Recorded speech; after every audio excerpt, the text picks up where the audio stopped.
Hello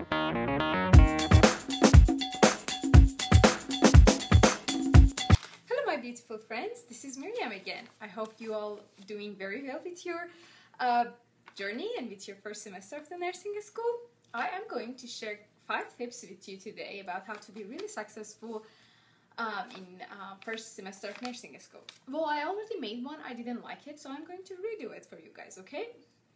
Well, before I start, let me give you a little bit of background about myself. I actually survived nursing school and I passed my NCLEX, so I am a registered nurse right now, and I did actually really good, really okay.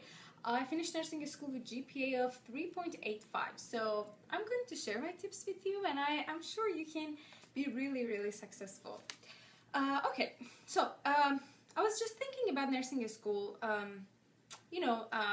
for a couple of the hours, and what are the things that I wished I knew when I started nursing school, and I ended up with 5. I don't know, I love 5. 5 rules that if you follow them, I'm pretty sure you will do fine, okay? You will do great in nursing school. I actually had another video about how to finish nursing school in general, and a couple of those rules are repeated here. So if you heard them before, I'm sorry, but I tried to make them specifically about foundation, okay? Okay, rule number 1. Like always, be relaxed, okay? Don't be stressed out, just breathe and relax, right? Well, unfortunately, nursing school is really stressful. It's not hard. In my opinion, it's really stressful, especially the first semester of the nursing school. So, I have actually a couple of the tips in order to decrease your stress level and anxiety level. Tip number 1 would be reading the syllabus, okay? Before you start nursing school, they probably will send you a syllabus. Syllabus is something like this. It's a very thick papers, and it's actually tell you what to expect during that semester. Like for example, what are the assignments that you have to accomplish, you have to finish before you finish that semester, and how they are going to grade it and stuff like that. So if you read the syllabus, you would not be surprised. So you would know what to expect each month, okay? So you would know, for example, you would for sure know, okay, in November I would have a teaching assignment that I have to finish. So you can do time management, and you can really get the benefits of reading this set, okay? So for sure, make sure if you don't have a time to study in the month before the nursing school is going to start, just read the SIT, okay? If you don't have a time to study the book, okay? So SIT is really important. And as much as knowledge you have, your stress level will come down, okay? My second tip would be to do some breathing techniques, okay? I'm not sure if you guys are familiar with breathing techniques, but they are actually really good, and they are really helpful in order to decrease your stress.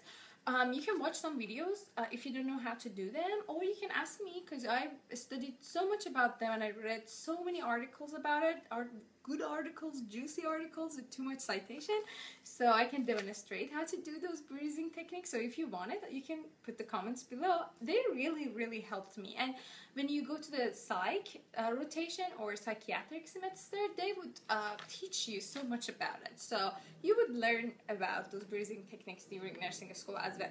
And the last tip about to be relaxed, or to calm down and decrease your anxiety, would be to do something that you really enjoy, okay? Like cooking. If you enjoy cooking and decrease your anxiety level, just do cooking, Me personally, I love drawing pictures. Those pictures that you're seeing behind me, those are the pictures that I actually draw and paint just before my tests, okay? The night before the test, I didn't want to study, so I decided to create something.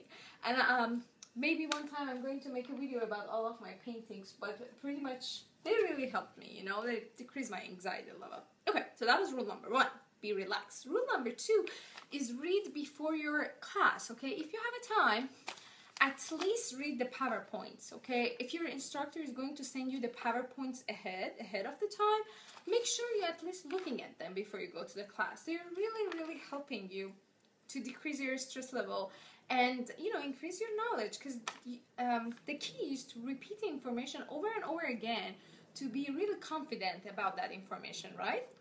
So if you have a time, read before the class. I'm not saying read the book, because book is so big, and by the time you finish it, you cannot remember what you read before, okay? So, but PowerPoints are short and it gives you clue, you know, at least you have a clue. But let's say you don't have a time to even read the PowerPoints. You have 5 kids and you have to work full time, right? So then in this case, I would just suggest at least record your instructor and listen your instructor voice when you're driving. When you're driving, listen to the previous class. When you're going back home, listen to the same class, okay? Then you're reviewing it twice, which is excellent, okay? So listening to the lectures helped me a lot. I'm sure it's going to help you as well.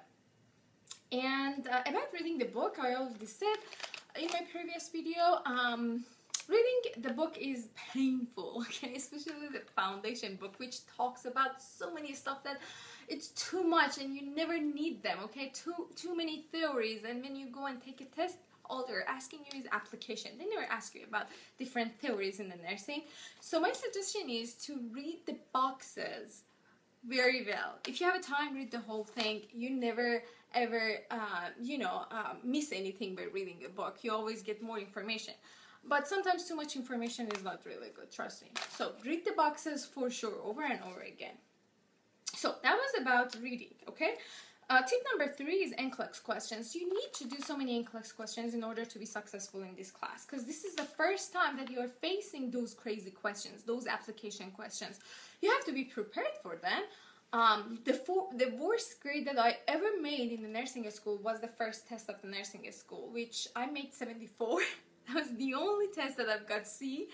And it was just because of 2 reasons. First of all, I was too anxious, which that was silly. Why I was too anxious, I don't know.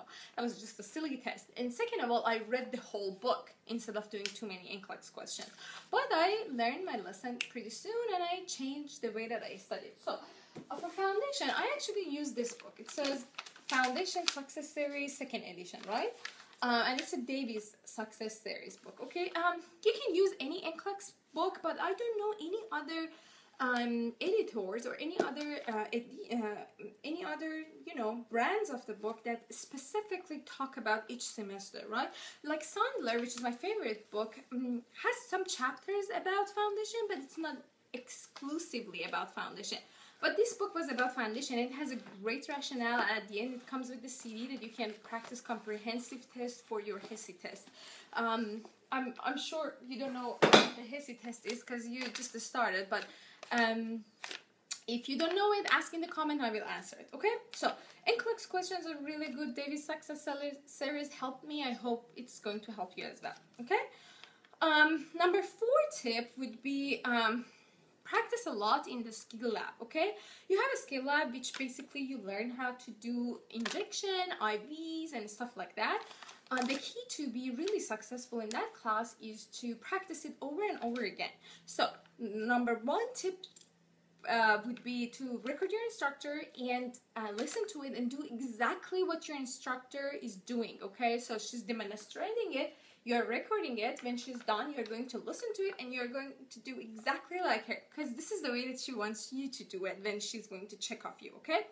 Number 2 is you will have a classmate, you will have a friend, you will have someone to practice with, okay? That person should have a paper. Usually it's a paper like that. I don't know if you guys can see it or not. And it has steps, okay? So your friend should have steps and you have to demonstrate it. And if you miss one step, your friend should stop you and tell you, hey, go again and start again, right?